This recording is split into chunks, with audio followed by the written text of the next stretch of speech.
Well, hello everybody, my name is Rock, and welcome to my Countdown to Black Ops series. This is day number 27. And playing a little free-for-all here in Call of Duty 4 on Overgrown. And I thought maybe I would talk a little bit about the new free-for-all modes in Black Ops, and that is wager matches. Wager matches is a totally new concept. I can't think of any other game mode that or game that has had this particular game mode in it.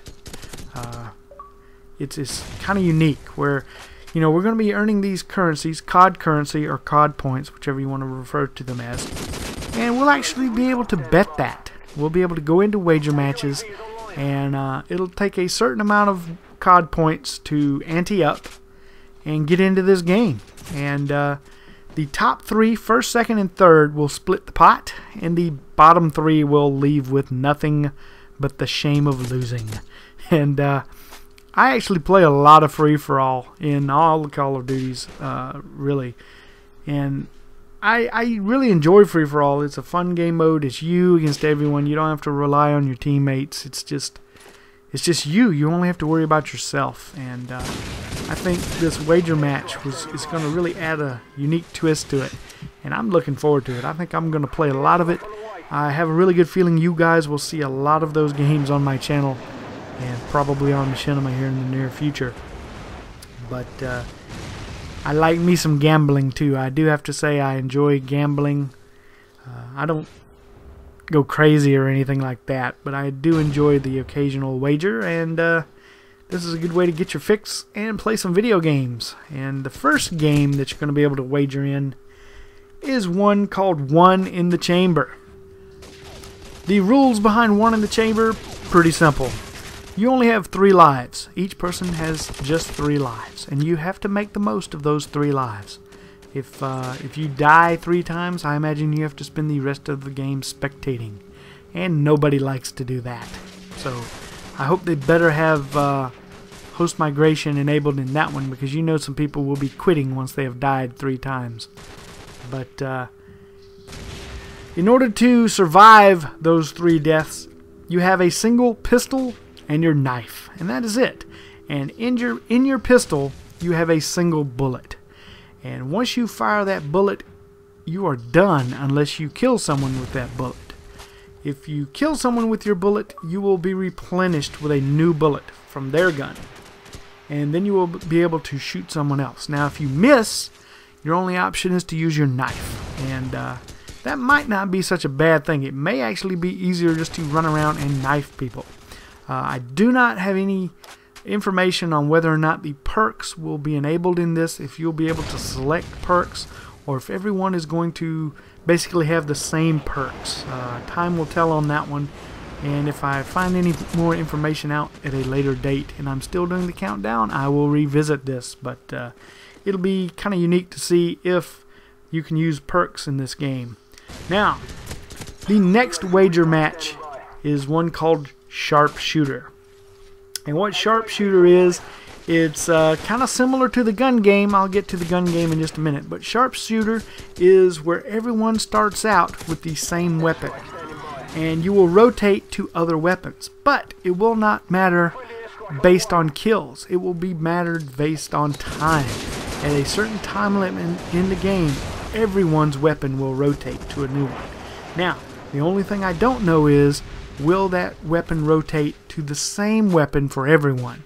Like, if you're starting out with a pistol, will it rotate everyone and have the same sniper rifle? Hard to say.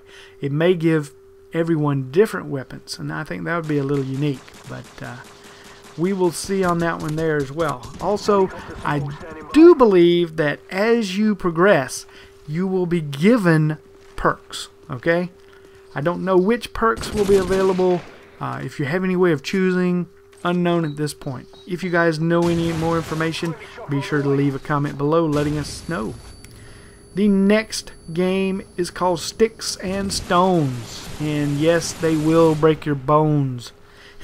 But your sticks and stones in this one is going to be your crossbow and your ballistic knife. You will also have a third weapon in this game, and it's going to be a pretty important one. It's actually going to be a Tomahawk. And what makes the Tomahawk a bit unique is going to be if you kill someone with the Tomahawk, you are going to bankrupt that player. You're going to take all their money. So that is one you're going to have to really tread lightly in, and you know, watch your back at all times. Now, it's unclear to me if you're going to be able to swap back and forth between the crossbow and the ballistic knife, or are you going to have to use one for a certain amount of time and then it will give you the other one for a certain amount of time. Here again, if you guys have any information about that, be sure to post it in the comments below, letting us all know. But I have a feeling you're going to be able to use either or at any time. Your crossbow will probably be your primary, ballistic knife will probably be your secondary. And like I say, you'll have that Tomahawk. It is going to basically act just like a throwing knife. And once you kill someone with that, you bankrupt them, take all their money. So definitely need to watch yourself in that particular game mode. The final game mode in wager matches is, I think, the one that everybody's probably the most excited about, definitely myself included, and that is the gun game. The gun game is just the most exciting to me out of all four of them. Everyone's going to start with the same weapon. I have a feeling it is a single pistol, and your goal is to shoot as many people as you possibly can.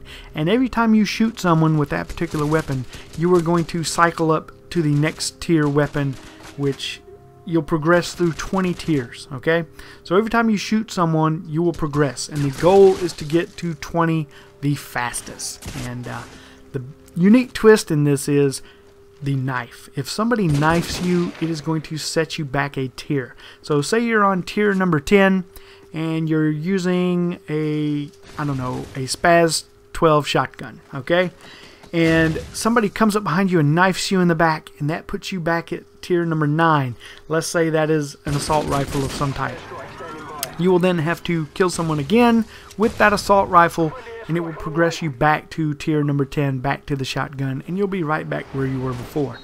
So, you know, knifing is going to be the X factor in this particular game. You're going to have to watch your back at all times. So the gun game is going to teach you to be very proficient with all weapons.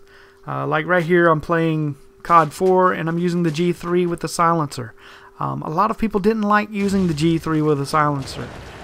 It was a kind of a tricky gun to use. There was a glitch where you couldn't melee with it, and you just had to learn to play with it correctly. And I think the gun game will force you to be proficient with every weapon in the game, which is something I like. So anyway, that is it. We are out of time for today. I end up going 25 kills, 5 deaths, and I hope you guys enjoyed it. Be sure to check in tomorrow. Tomorrow's episode should be on Machinima Respawn, but I will provide a link trailer to that. And I hope you guys enjoyed this one. Be sure to rate it, leave your comments, and I will see you guys again really soon. You guys have a good one.